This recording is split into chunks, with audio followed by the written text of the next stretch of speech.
Alright, everybody, welcome back to our Sci-Tok Series 4, our last episode, episode 10. So, welcome, guys. Today is Memorial Day, so we hope everyone is praying for those military, army, navy, and other from the military.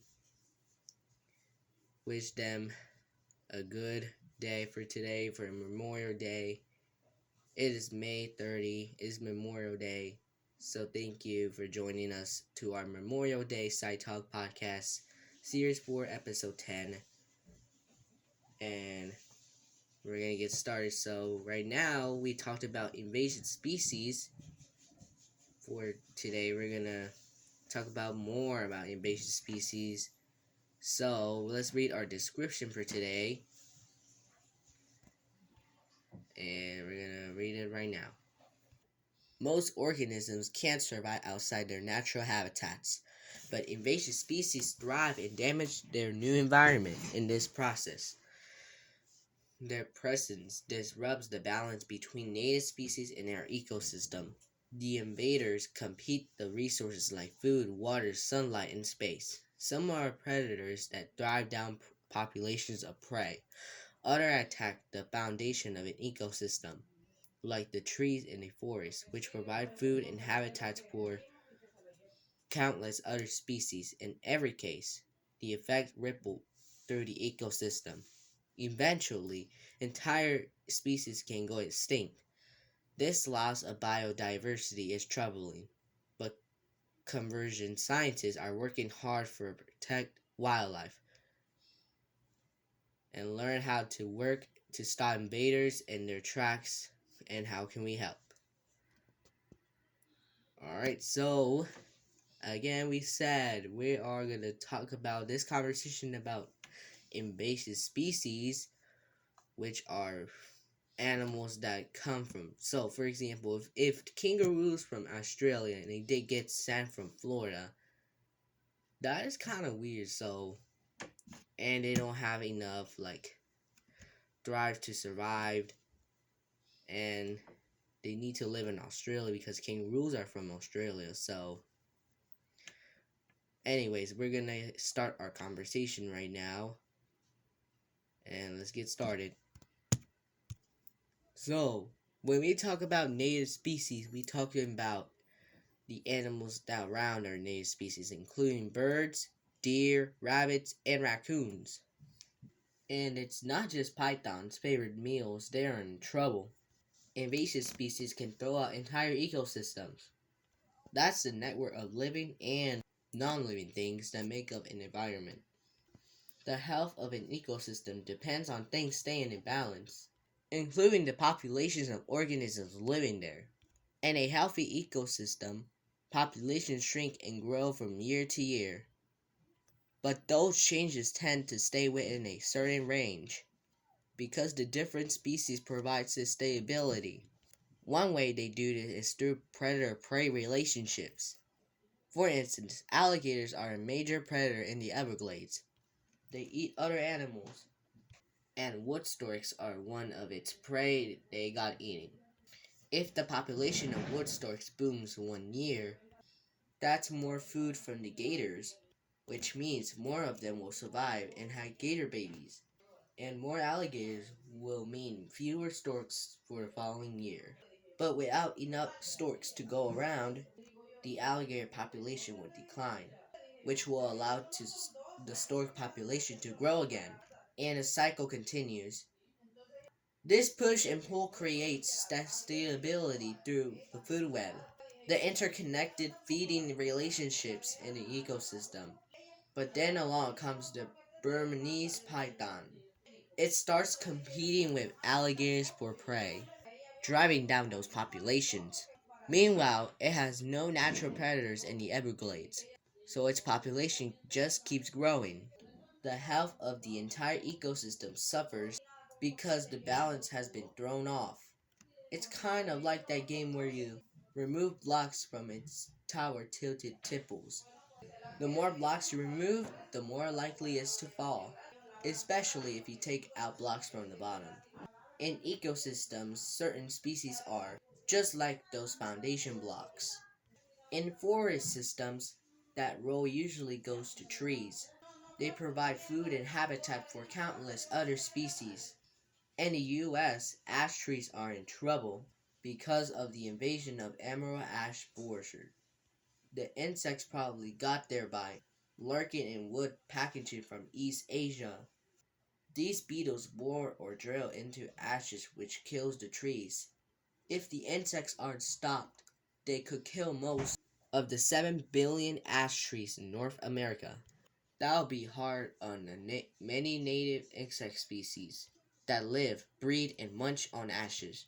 And if their population decline, native birds, like woodpeckers, will have less food. They decrease biodiversity, the variety of living things, which makes the ecosystem less stable. And by killing off so many trees, the beetles are opening up opportunities for other invaders. When a species disappears, it leaves behind a gap. Its niche or role in the ecosystem becomes available for other species. That includes all the resources the species used, like water, space, and food. In forests damaged by the ash borer, there is suddenly more sunlight available. And other invader, Japanese honeysuckle, is a fierce competitor for that light. They fight with members on other species and even their own species for their share. Like many native species, Japanese honeysuckle is really good at snatching certain resources.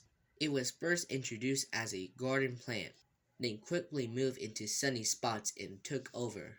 As they crowd out native plants and reduce biodiversity, they damage the ecosystem even more. Over time, invasive species can cause unbearable damage. They're pushing tens and thousands of species towards extinction. When all members of the species die, it's happening in ecosystems around the world. Scientists who study conservation, are working to stop invaders. There have already been successes like on Alaska Aleutian Islands. One became known as Rat Island after it was overrun by invasive rats. One became known as Rat Island after it was overrun by invasive rats. Again, they hitched a ride on a ship in the late 1700s. 17,000, sorry. For over 2,000 years, they devoured eggs and hatchlings of native birds, causing populations to plummet. Until conversion scientists stepped with a plan. Brightly colored poison kibble. Birds will recognize that bright color means poison, but rats wouldn't. By 2010, the island was rat-free, and native bird populations were recovering. We can all prevent new invasions, like by planting native species in our gardens instead of provincial invaders, or adding a research through citizen science projects. It can be easy as going out and recording the native and invasive species you see. The more scientists know, the better they will be able to control invasions. And that's the end of our last topic conversation. Alright, so we're going to do a quick quiz. We're going to do a 5-question one. So, here we go.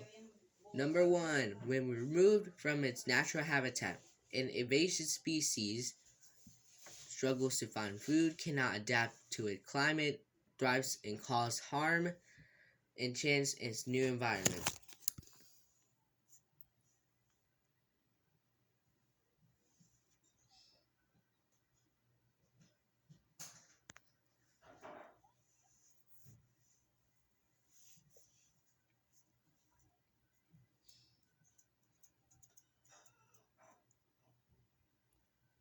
Alright, the answer is C. Number 2.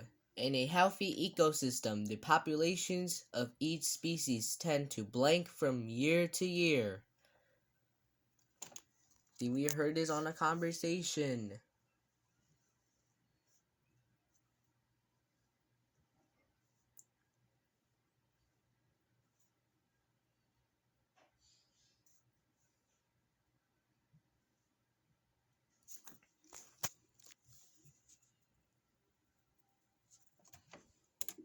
The answer is C. 3. Which species is a predator? A, B, C, or D? Ooh, you saw that in a conversation.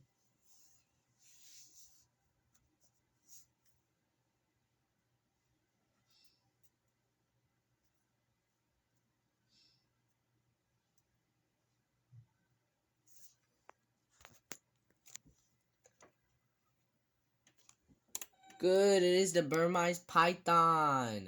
B. 4. Which word best describes the feeding relationships in a food web? Ooh, this is easy one. I'll give you 10 seconds.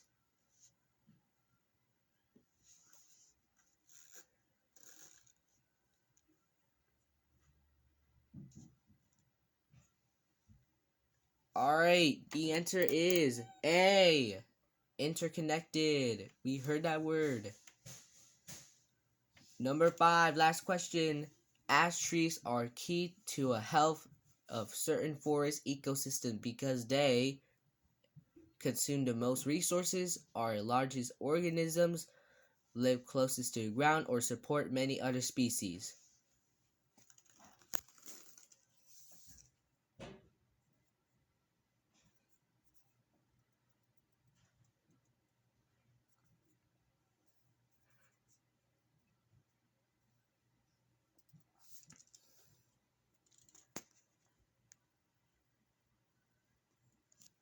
The answer is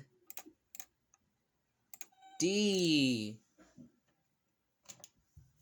Alright guys, thank you for coming to our Memorial Day Sci-Tok podcast, and we will schedule the Look It tournament later. I don't know when I'm going to schedule it, but it is going to happen.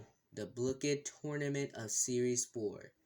And I just finished the Look It, y'all, so I'm gonna tell you when the Look It tournament is going to happen. But I will schedule it soon, alright? So thank you for joining, and we will see you guys whenever we can schedule the Look It tournament. We will list the contestants, some of their news, some are the same as last time, the Series 3, or it could be a Series 2 we did already. It could come back. So, thank you for joining.